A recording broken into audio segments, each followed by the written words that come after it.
आज हम क्या पढ़ेंगे? Chapter 3 motion in a plane. इस चैप्टर को हमने दो पार्ट्स में क्लासिफाई किया है, first vector and second projectile motion. Chapters को क्लासिफाई करने का कारण क्या है? तो ताकि हम इसे ईजिली पढ़ सकें। अगर हमारे पास चैप्टर के की पॉइंट्स है, टॉपिक्स है कि हमें क्या क्या पढ़ना है, वो अगर हमें पता होगा तो हम चैप्टर को जल्दी और अच्छे से कर पाएंगे कंप्लीट। तो चैप्टर 3 को हमने कितने पार्ट्स में क्लासिफाई किया? तो दो, वेक्टर एंड प्रोजेक्टाइल मोशन। कौन कौन से? वेक्टर और प्रोजेक्टाइल मोशन। इस चैप्टर को शुरू करने से पहले हम कुछ बेसिक थिंग्स पढ़ेंगे, उसे पढ़ना बहुत ही ज़रूरी है। सबसे पहले हम स्केलर क्वांटिटीज़ पढ़ेंगे। स्केलर क्वांटिटीज़ क्या होता है? जिसमें सिर्फ हमें मैग्नीट्यूड की ज़रूरत होती है, उसमें हमें डायरेक्शन से कोई लेना देना नहीं होता, सिर्फ उसमें हमें मैग्नीट्यूड की ज़रूरत पड़ती है। क्या? तो मैग्नीट्यूड। मैग्नीट्यूड का मतलब क्या होता है? तो नंबर्स 1 2 3 एट्सेट्रा। स्केलर क्वांटिटीज़ में हमें डायरेक्शन की ज़रूरत नहीं होती है। ओके, स्केलर क्वांटिटीज़ के अब कुछ हम एग्जांपल देखेंगे। फॉर एग्जांपल टाइम को कभी भी डायरेक्शन की ज़रूरत नहीं पड़ती, सिर्फ उसमें हम अगर टाइम को देखें तो हमें क्या देखें? हम क्या बोलते हैं? 6:30 बज रहे हैं। हम जिसमें मैग्नीट्यूड बोलते हैं, हम ये नहीं बज रहे कि इस दिशा में 6:30 बज रहे हैं। इसमें सिर्फ हम मैग्नीट्यूड्स को ही देखते हैं। तो स्केलर क्वांटिटीज़ में पहला एग्जांपल क्या हुआ? तो टाइम। दूसरा टेम्परेचर। अगर हम किसी चीज़ का हम टेम्परेचर पता लगाने चाहें तो क्या हम उसमें पहले डायरेक्शन को हम ज़्यादा महत्व देते हैं? तो नहीं, तो हम सिर्फ डायरेक्शन में मैग्नीट्यूड को ही देखते हैं।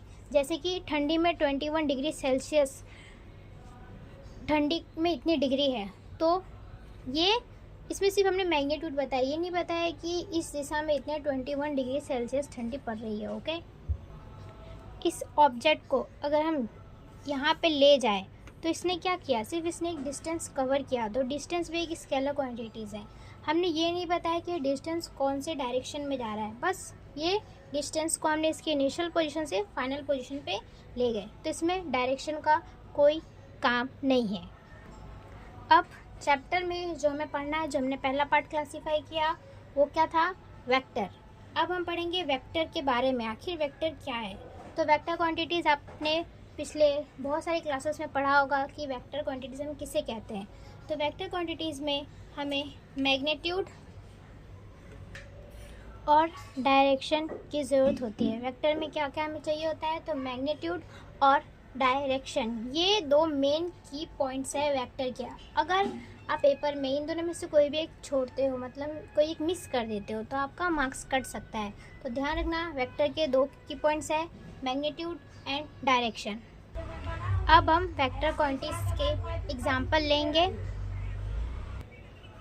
ये ऑब्जेक्ट है, मान लो ये इस ऑब्जेक्ट ने ये लेफ़्ट साइड पे इसने मूव किया। अब हमने क्या बोला? ये ऑब्जेक्ट लेफ़्ट साइड मूव किया, इसमें हमने क्या बोला? लेफ़्ट, ये डायरेक्शन हुआ। ओके, तो अगर कोई ऑब्जेक्ट डायरेक्शन के साथ मूव करता है तो उसे हम क्या बोलते हैं? डिस्प्लेसमेंट। मान लो आपके स्कूल में स्पोर्ट डे फंक्शन ऑर्गेनाइज किया गया है और आपने रनिंग में भाग लिया है, तो क्या रनिंग में आपको सीधे बोल देते हैं कि जाओ भागो? नहीं ना, आपको बताया जाता है कि आपका इनिशियल पोजीशन इधर है और फाइनल पोजीशन उधर है।